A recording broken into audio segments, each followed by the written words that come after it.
Welcome back to the Get Unstuck and On Target podcast. I'm Mike O'Neill with Bench Builders, and we help business leaders like you solve the tough people problems that are slowing your company's growth. Joining me today is Dr. Nancy Zare. Nancy is a sales strategist and the founder of Rapport Builders, who works with service-based business owners who want to increase sales without being salesy. Nancy earned her master's and doctorate from Boston College and is a former professor of social work. She is the author of several books and will be focusing on her latest with co-author Mary Peckus. That book is entitled No Pressure Selling, 15 Proven Formulas for Getting Business Easily. Welcome, Nancy. Oh, thank you, Mike. I'm so excited to join you and to be able to share with your audience. You know, we talked before we started recording a little bit of all the things that you could speak on, what probably would be most meaningful to our listeners. And we kind of keyed in on something that you call the no formula, and we'll come back to that. But by the name, it's pretty much implied. If you own a business, if you run a business, if you're in sales, you have to understand that no comes with the territory. And I was just really intrigued. So what is it about this notion of sounding and acting salesy that seems to be such a turnoff for business owners and for entrepreneurs? I think it's our own experience of being in the customer and being on the receiving end of the selling experience. And that's what turns us off. So because we don't like to be pressured and we don't like it to be canned, robotic, salesy, we project that our customer doesn't want that either. And I think that's true. Wouldn't you agree? I agree wholeheartedly. And that's one reason I wanted you as a podcast guest, because this head game that we tend to play, I don't want to come across as salesy. It can really affect a business's ability to generate revenue. I just don't want to sound or come across that way, so they just don't do that. Have you found that to be the case? Business owners, entrepreneurs say, ugh, that's not for me. Let me do what I do best. And you're right, Mike. This is why I feel so passionate about the work I do, because the people that I serve best are the people who don't want to become across as salesy.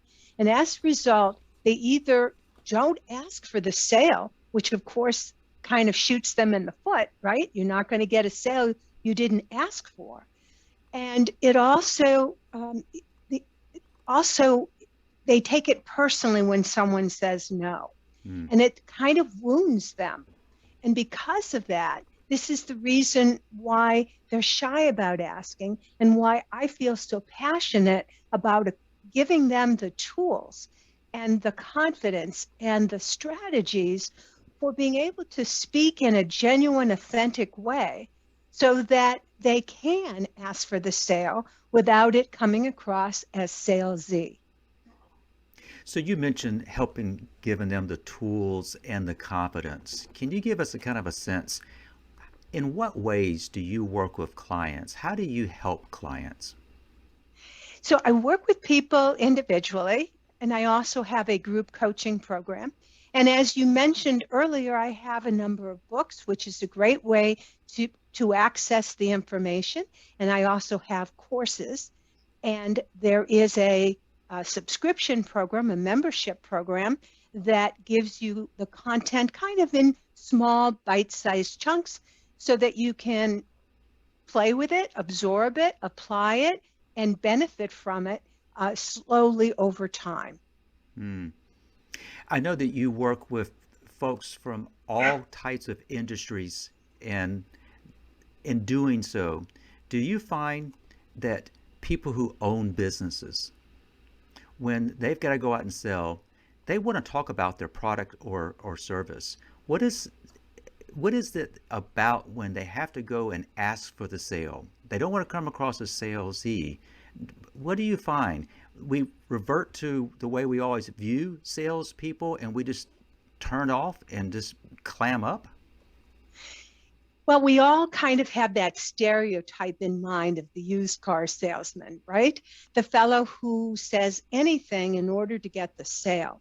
And I think that is one of the reasons why people who are not naturally gifted in selling feel shy and reluctant, hesitant about entering the sales arena on the selling side.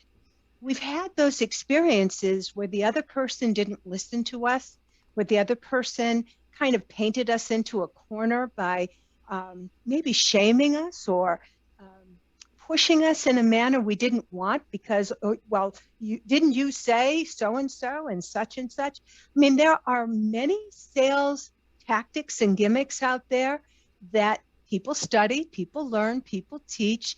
And I think it's because of that, Mike, that the person who feels very genuine about serving people and is reluctant and shy about being a salesperson.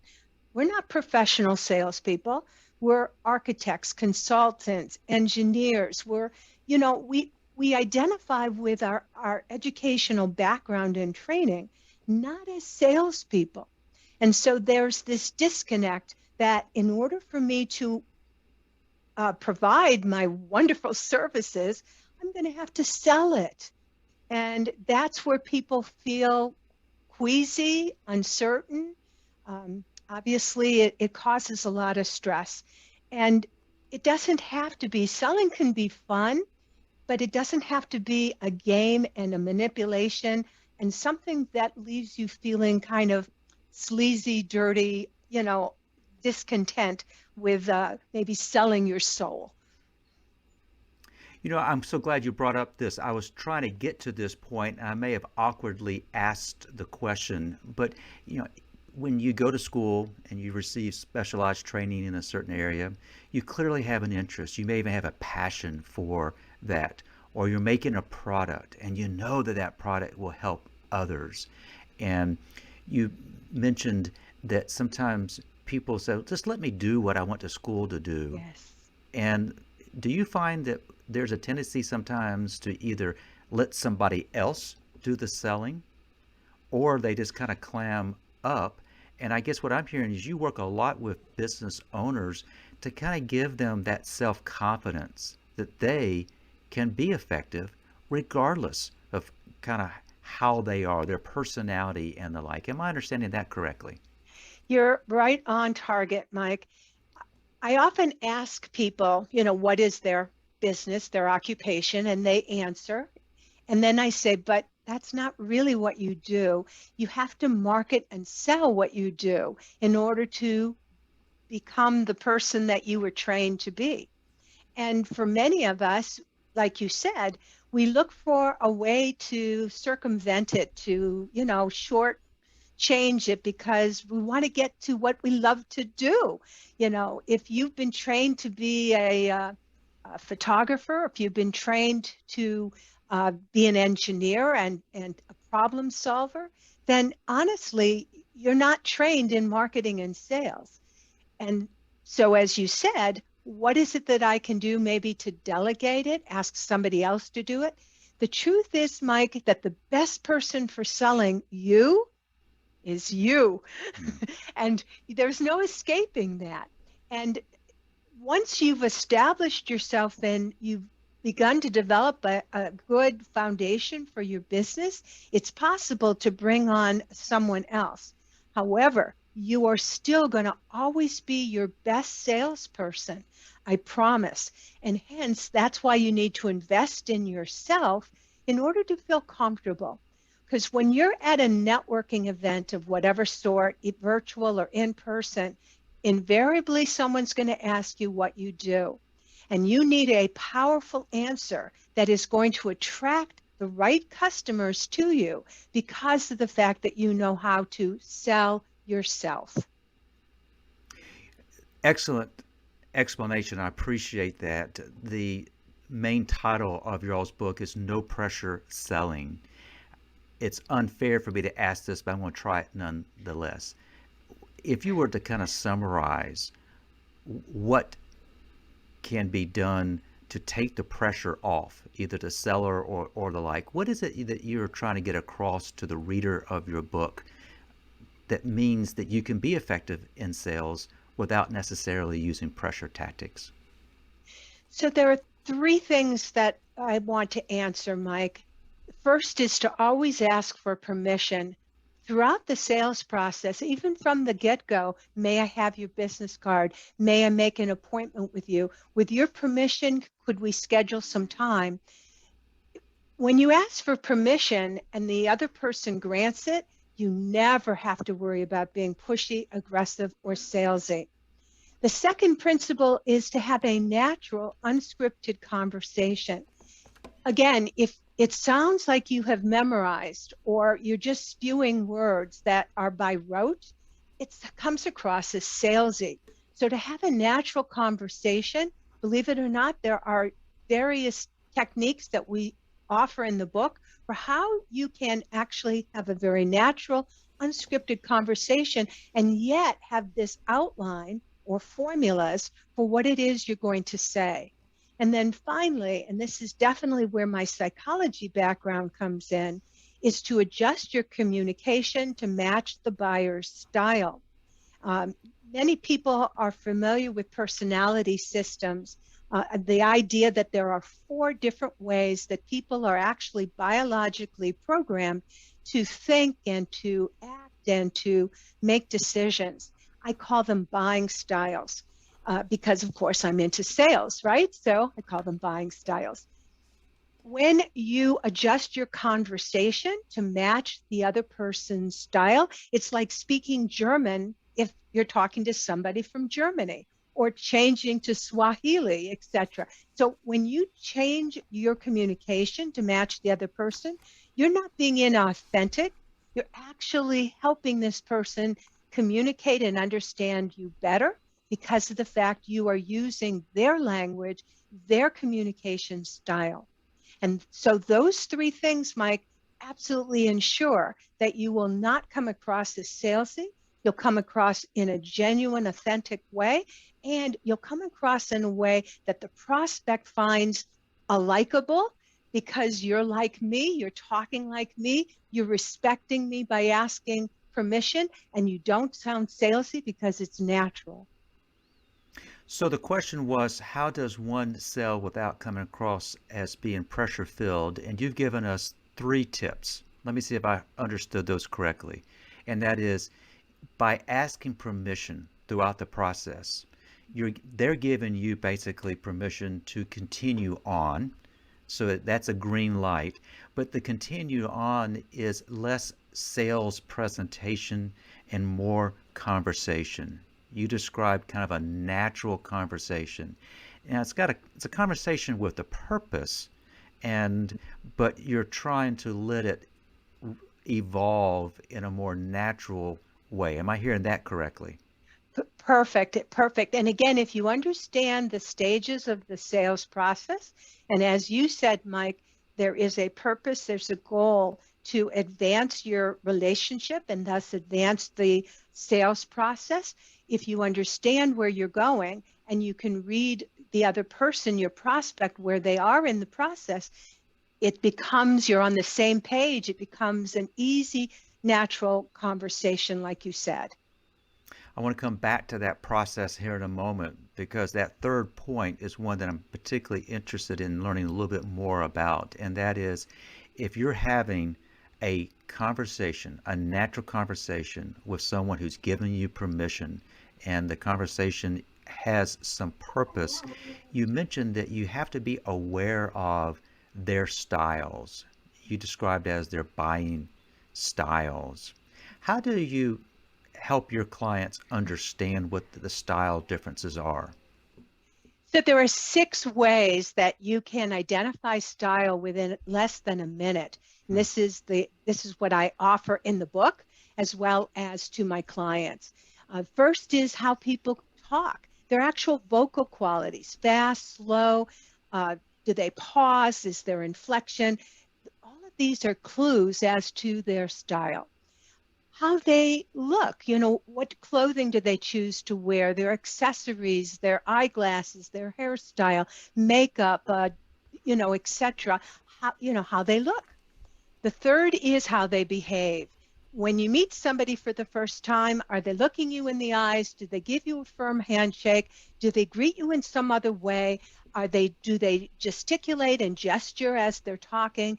These are again clues about their style. The fourth is correspondence, because perhaps you're exchanging some emails or writing, or you can actually go read something that they've written, and the words they use and the formatting of their writing is another clue. Mm. That brings us to social media. Social media is a combination of their pictures, how they look, what they choose to post in terms of their photographs, and their words, how they describe themselves. Even the title they give themselves is a clue as to what their style is. And the last one, which is the way, now because of Zoom, we're actually being able to look into people's offices and homes and see how they decorate or not decorate, because that, again, is another clue as to their style. So those are the 6 ones, Mike. And I provide the secret decoder ring.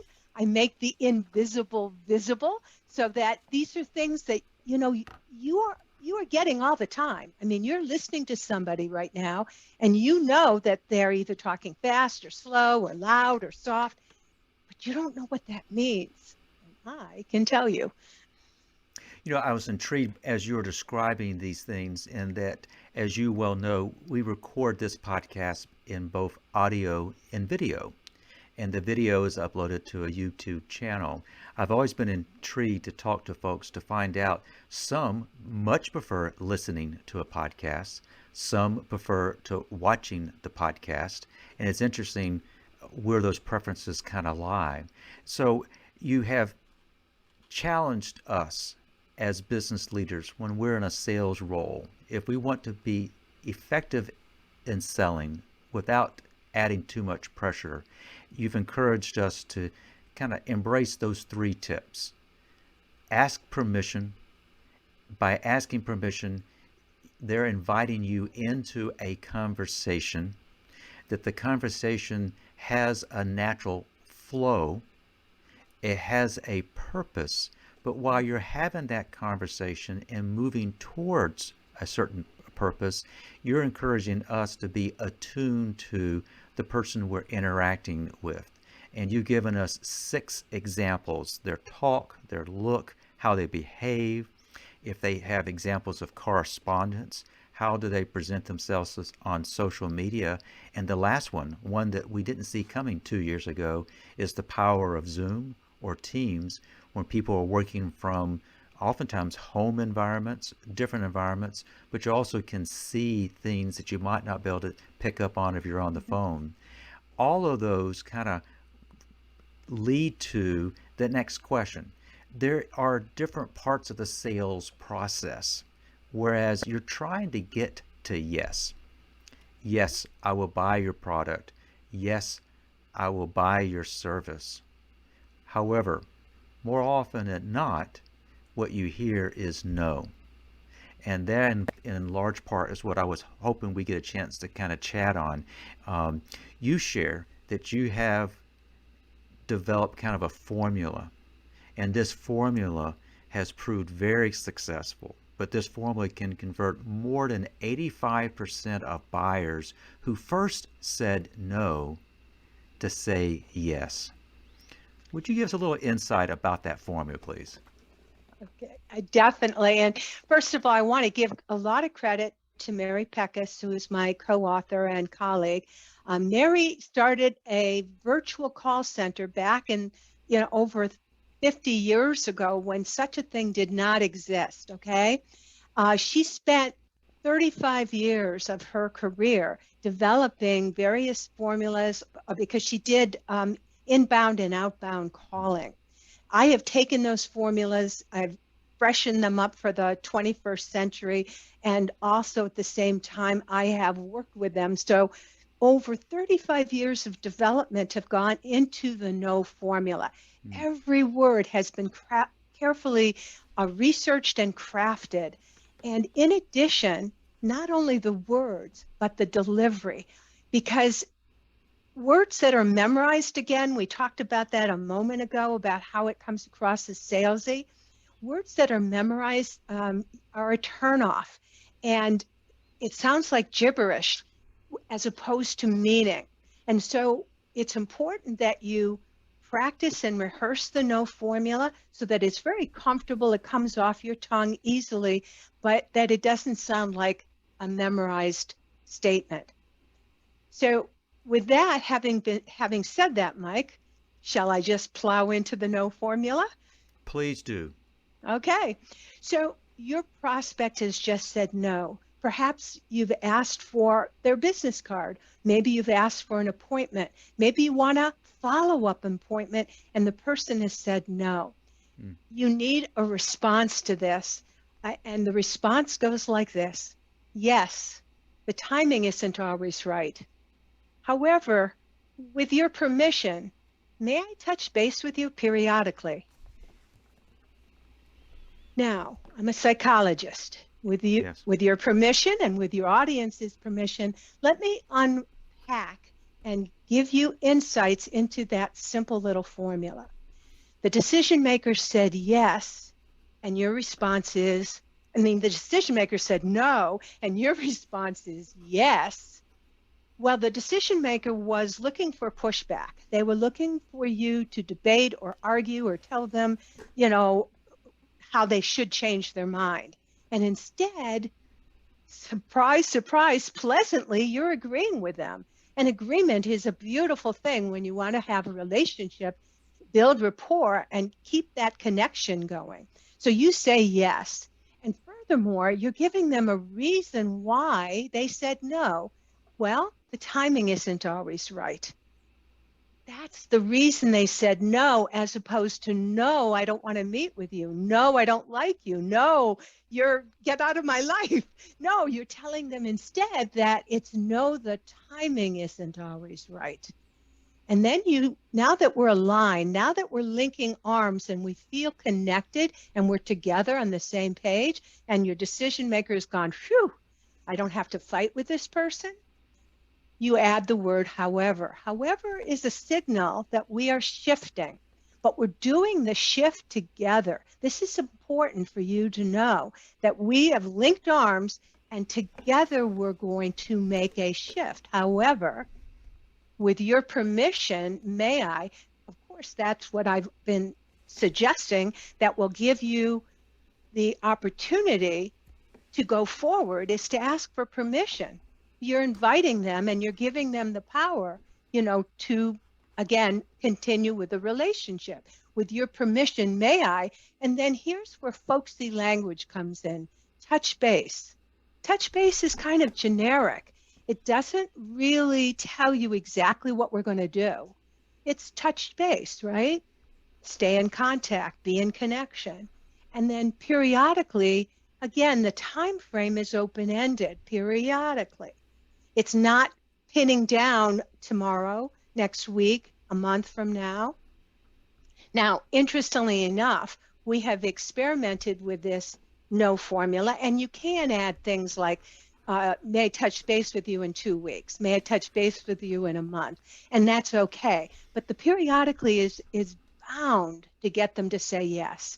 And again, what are they saying yes to? They're saying yes to continuing the relationship, which, Mike, that's the most important thing, right? Is to have that relationship, because 97% of buyers are not ready to buy today. Can you repeat that one more time?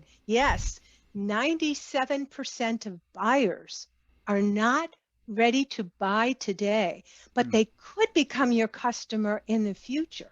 So by all means, the fortune is in the follow-up. By all means, you want to maintain that relationship and connection with the individual.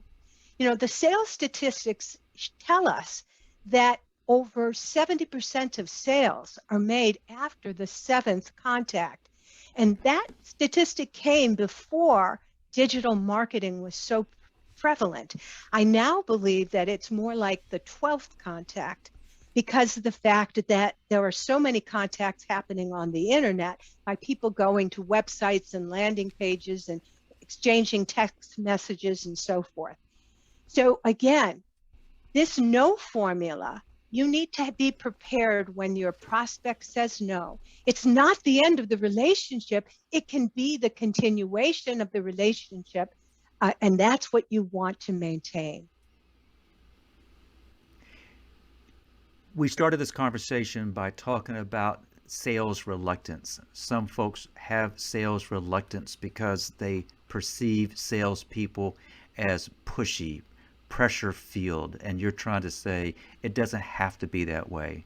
That the best person to sell you is you, but it needs to be a genuine reflection of you. And so you've encouraged us thus far is that in engaging a prospect, you're trying to get to yes. Now, yes doesn't necessarily mean the ultimate yes, I'm buying your product.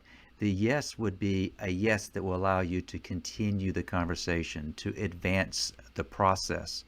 Now you've kind of pointed out, but if you get to that point and now you get a no, it doesn't necessarily mean no, not ever.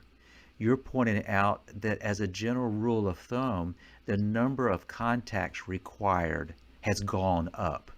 It was said to be it takes 7 contacts to get a sale, and that accounts for 70% of sales. You think it's much higher. It could be as many as 12. And so what that presents is more opportunities, if you would, for no. But what you're encouraging us as listeners is don't let that no be totally defeating.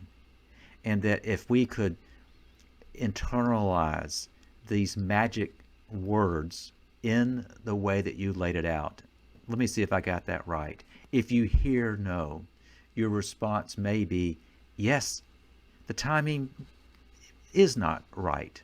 However, with your permission, may I periodically touch base with you? Did I hear that? Okay. Yay! A plus from Mike. A plus. Yes, you did. And I want to share something else because I think it's important for you and our listeners to also recognize, and that is that maybe you did ask specifically for them to hire you or to buy your product and they said no. Continue to touch base with them. Continue to ask for permission to maintain the relationship, and I'll tell you why. Because when people purchase some other product or service, it could be the other person who delivers it, they fail. They don't meet the specifications that this person or the expectations that your decision maker had. And as a result, when you stay in touch and you keep that relationship going, surprise, surprise, you may actually get the sale down the road. So important, Mike, that the no doesn't mean no to the relationship.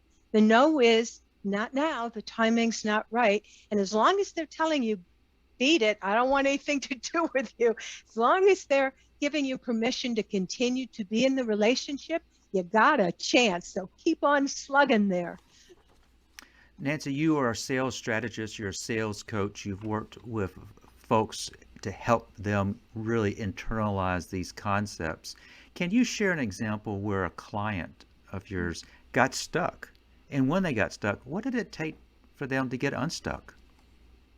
So the situation that comes in mind was a coaching client a few years back who was, during COVID, she was prospecting on the internet, and she hit it off with somebody, and they were exchanging messages through that particular platform.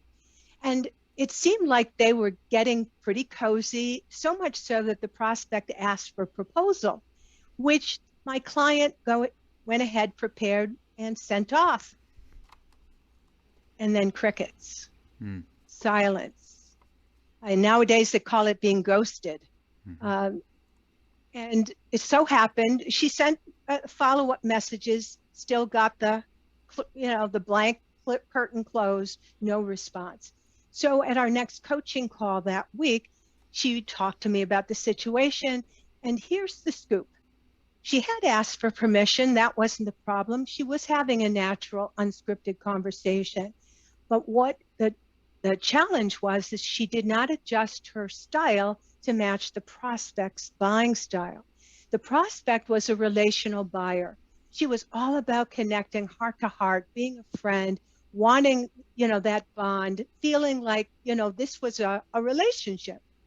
And my client, as soon as she sensed the possibility of a sale, send me a proposal, she became very transactional and Mm. very much focused on, I want the business, here's the proposal, this is what it's going to cost, here's when we're going to start.